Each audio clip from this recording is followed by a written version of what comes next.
Every day you repeat habits you don't even notice, and those invisible habits are silently deciding your future. Imagine waking up 5 years from now, looking in the mirror, and realizing that nothing has changed. The same frustrations, the same exhaustion, the same unfulfilled dreams are staring back at you. Not because you didn't want to change, but because the tiny, unconscious choices you made every single day compounded into a life you never intended to build. It is a terrifying thought, isn't it? The idea that while you were waiting for a big break or a massive transformation, your life was actually slipping away in the quiet moments. The extra hour of scrolling, the skipped workout, the procrastinated project.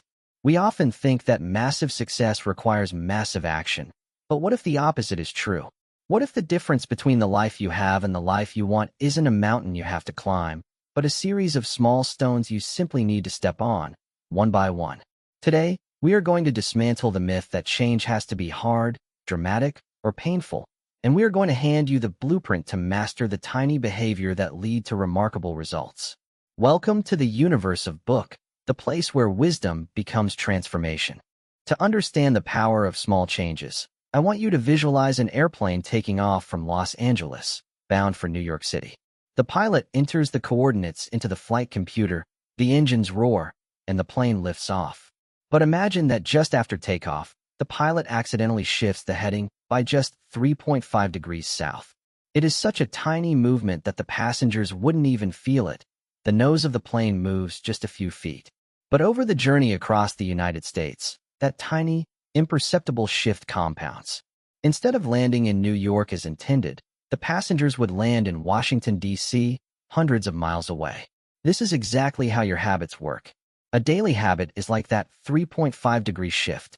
In the moment, eating one unhealthy meal, skipping one study session, or writing one page of a book seems insignificant. It doesn't feel like a failure. But amplify that slight error across a year, or 5 years, or a decade, and you end up in a completely different destination than where you wanted to be. Conversely, a 1% improvement, just getting 1% better every day, results in being 37 times better by the end of the year. This is the core philosophy of James Clear's Atomic Habits. Huge changes don't come from massive leaps. They come from the compound interest of self-improvement. Many of us fail to change because we are obsessed with goals rather than systems. We tell ourselves, I want to lose 20 pounds, or I want to write a best-selling book. We fixate on the finish line. But here is a hard truth. Winners and losers often have the exact same goals. Every athlete at the Olympics wants the gold medal. Every candidate wants the job. If the goal was the thing that mattered, everyone would win. The difference lies in the system, the collection of daily habits that get you there. Goals are about the results you want to achieve. Systems are about the processes that lead to those results. If you are a musician, your goal might be to play a new piece of music, but your system is how often you practice, how you break down difficult measures, and your method for receiving feedback. If you completely ignored your goals and focused only on your system, would you still succeed? The answer is yes. In fact, goals can actually be counterproductive because they create an either-or conflict. Either you achieve the goal and you are successful, or you fail and you are a disappointment. Furthermore, once a goal is reached, the motivation often evaporates. This is why so many people run a marathon and then stop running entirely. True long-term thinking is goal-less thinking. It's not about any single accomplishment, but about the cycle of endless refinement. But how do we build these systems? It starts deeper than behavior. It starts with identity. Most people try to change their habits by focusing on what they want to achieve. This is outcome-based habits. I want to stop smoking. But the most effective way to change is to focus on who you wish to become. Imagine two people resisting a cigarette. When offered a smoke, the first person says, "No thanks, I'm trying to quit." It sounds reasonable, but this person still believes they are a smoker who is trying to be something else. They are waiting for their behavior to change their internal reality. The second person declines by saying, "No thanks, I am not a smoker." It's a small difference, but it changes everything. This person has shifted their identity. They no longer identify with the habit. True behavior change is identity change. You might start a habit because of motivation, but the only reason you'll stick with it is that it becomes part of your identity. The goal is not to read a book. The goal is to become a reader. The goal is not to run a marathon. The goal is to become a runner. Every action you take is a vote for the type of person you wish to become.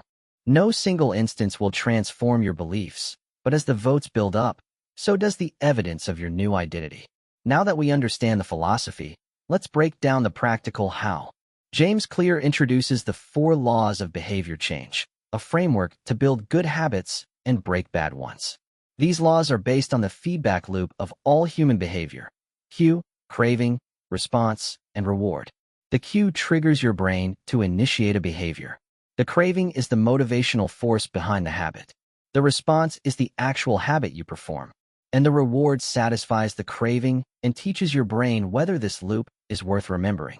To build a good habit, we must manipulate these 4 stages. Make it obvious, make it attractive, make it easy, and make it satisfying. The first law is to make it obvious.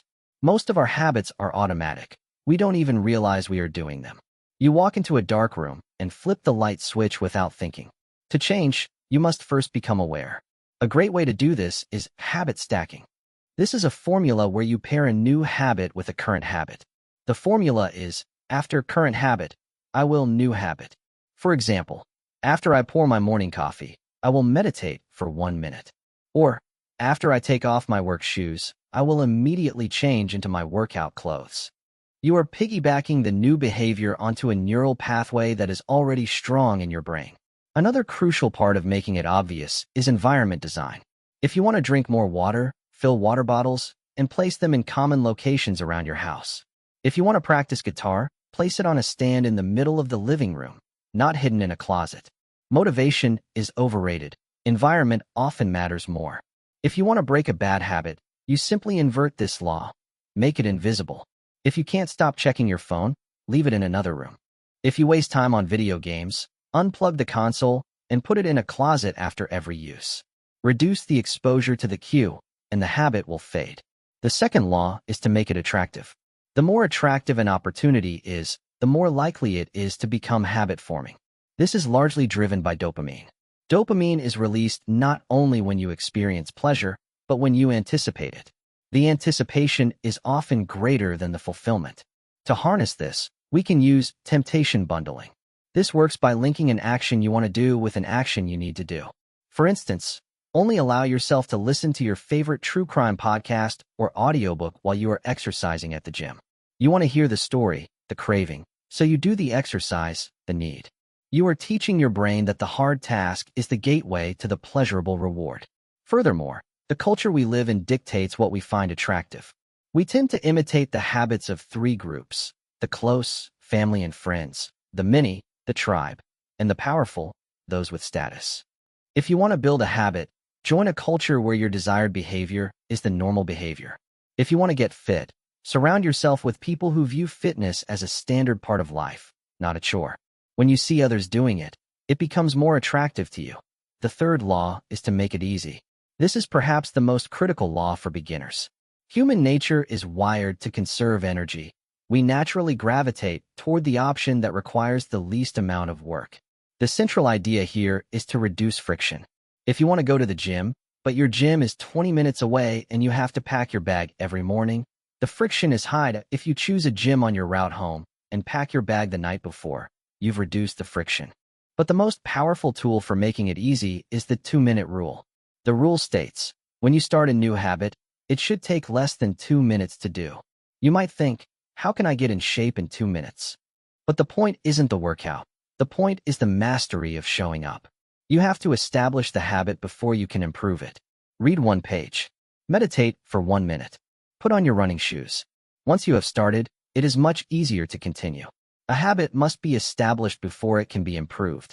You can't optimize a habit that doesn't exist. Standardize, then optimize. On the flip side, to break a bad habit, increase friction. Make it difficult. If you want to watch less TV, take the batteries out of the remote or unplug the TV after each use. Make yourself work for the bad habit, and you will do it less.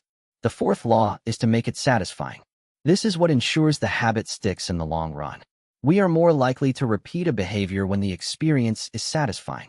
The problem is that the human brain evolved in an immediate return environment. Our ancestors cared about finding food now or avoiding a predator now.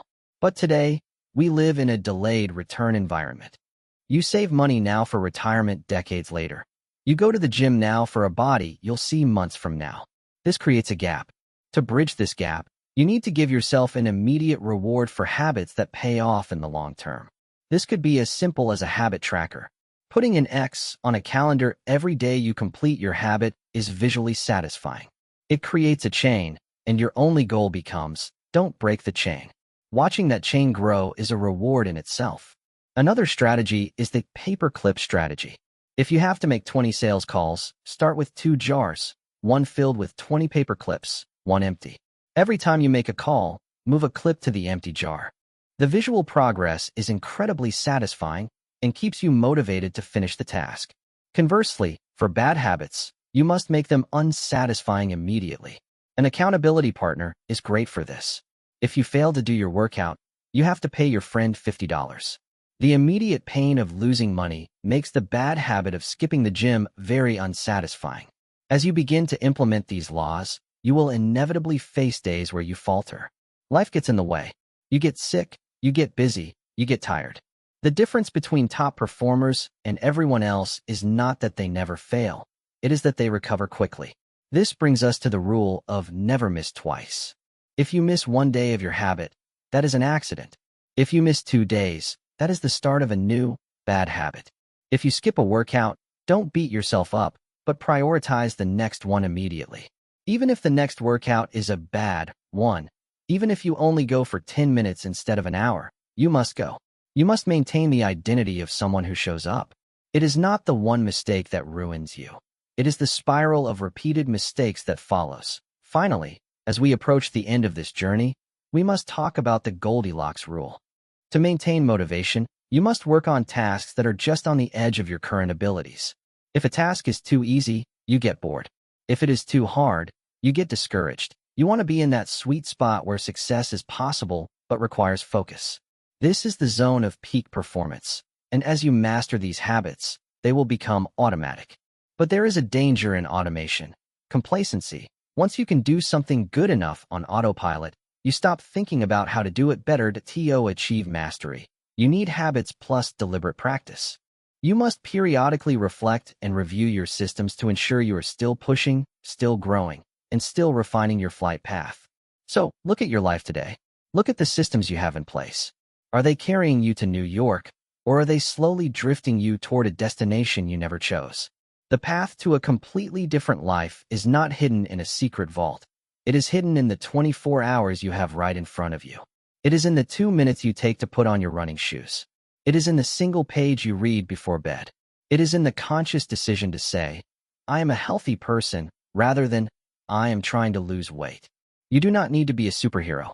You just need to be 1% better than you were yesterday, and then do it again tomorrow. If you found value in this video, don't forget to like, subscribe, and share. Your support helps us bring more life-changing books to you. Thank you for being a part of the universe of book.